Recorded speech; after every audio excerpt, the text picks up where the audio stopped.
कौमी मंजरनामे पर अपोजिशन इत्तेहाद नई करवट लेता नजर आ रहा है। अवाम को सड़कों पर लाने के लिए नई हिकमत अमली तरतीब दी जा रही है। शोकॉज नोटिस और बाप के ताने देने के बाद अब अचानक पीडीएम में पीपल्स पार्टी की वापसी की कोशिशें सुनाई दी जा रही हैं, सरगोशियां सुनाई दी जा रही हैं। ऐसा लग रहा है कि लड़ाई खेलने के बाद अपोजिशन इत्तेहाद सुलह सफाई की तरफ बढ़ने लगा है। मौलाना फजलुर रहमान की जानिब से दावा सामने आया है कि पीपल्स पार्टी दोबारा से पीडीएम का हिस्सा बनना चाहती है। आज इस्लामाबाद में मीडिया से गैर रस्मी गुफ्तगू करते हुए मौलाना फजलुर रहमान ने कहा कि पीपल्स पार्टी के लिए इत्तेहाद के दरवाजे खुले हैं।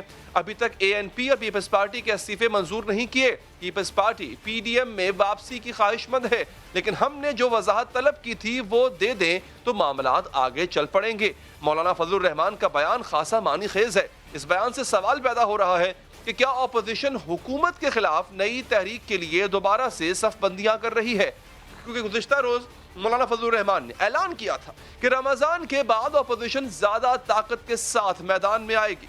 दिन गुजर जाएंगे रमजान मुबारक के, फिर जरा अगला माहौल आएगा और हम अभी ऐलान करते हैं कि हम मैदान में थे, मैदान में हैं और मैदान में इंशाअल्लाह पहले से बेहतर ताकत के साथ इंशाअल्लाह हमें मैदान में देखेंगे इंशाअल्लाह। जब हम बिल्कुल तन्हा थे तब भी पूरे मुल्क की सियासत पर हम छाए हुए थे, और अभी अगर कोई इक्का दुक्का इधर उधर होता है तो परवाह न कीजिए, कोई मेयार नहीं हमारे। आज की गुफ्तगू में मौलाना फजलुर रहमान ने दोनों बड़ी जमातों मुस्लिम लीग नवाज और पीपल्स पार्टी से शिकवा भी किया। उनका कहना था कि अपोजिशन की दोनों बड़ी जमातें पीपल्स पार्टी और मुस्लिम लीग नून इस्तीफों पर तैयार नहीं है। अपोजिशन जमातों ने मेरा असम्बलियों से हल्फ ना लेने का मुतालबा ना मानकर अपना नुकसान किया। अगर अपोजिशन अरकान कुछ अरसे हल्फ ना उठाते तो मामलात की नौयत कुछ और हो सकती थी। इस बयान से वाज़ेह हो रहा है कि पीपल्स पार्टी के बाद अब मुस्लिम लीग नून भी इस्तीफे देने के हवाले से पीछे हट चुकी है।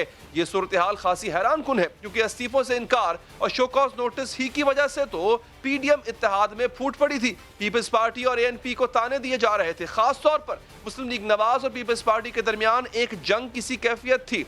एक दूसरे को सिलेक्टेड और ताबेदारी के ताने दिए जा रहे थे। हत्ता कि मौलाना फजलुर रहमान के बाप को बाप बनाने के बयान पर पीपल्स पार्टी को सीख पा कर दिया गया। ऐसा लग रहा था कि पीपल्स पार्टी और पीडीएम के रास्ते जुदा हो चुके हैं। हमें तवक्को ही नहीं थी कि वो बाप को बाप बनाएंगे। तो मुझे अफसोस इस बात पर कि उन्होंने पीडीएम से अलहदगी का बाकायदा ऐलान कर दिया। महसूस हुआ कि पाकिस्तान पीपल्स पार्टी को दीवार से लगाया जा रहा है। एक छोटे से ओहदे के लिए आपने बाप से वोट ले लिए। बीबी मरियम को तो कुछ नहीं कह सकता, लेकिन वो भी जिस शख्सियत की साहबजादी है और जिसकी भतीजी है, उन्होंने कभी हमारा पेट फाड़ते हुए देर नहीं की। जो पूछा था कि हमें बताएं कि आपने ये हुकूमत से एस्टेब्लिशमेंट से कोलैबोरेशन क्यों की है, जो हमने उनसे जवाब तलब किया था, तो मैं जो उन्होंने वो कागज फाड़ा है मैं भी उनकी माफी के ऐसे ही देखता हूँ उनकी माफी को। जो सेटल्ड कानून है, जो सेटल्ड लॉ है, जिसपे सब इत्तेफाक राय है, उसके पॉइंट आप छोड़ के आगे बढ़ रहे हो और इल्जाम हम पे है कि हमने इत्तेफाक राय तोड़ा है। कौन सा इत्तेफाक राय तोड़ा है? नाज़रीन, इतना सब कुछ होने के बाद अब अचानक पीपल्स पार्टी के लिए पीडीएम का लहजा बदलने लगा है। सूरत हाल ये है कि पीडीएम तो अपने शोकॉज वाले नोटिस पर कायम है। मौलाना अब भी कह रहे हैं कि पीपल्स पार्टी इस वजाहत का जवाब दे दे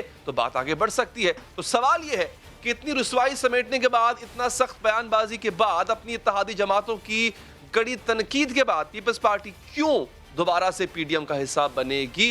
क्यों इन जमातों के साथ बैठने की ख्वाहिशमंद है जो पीपल्स पार्टी को ताने दे चुकी है?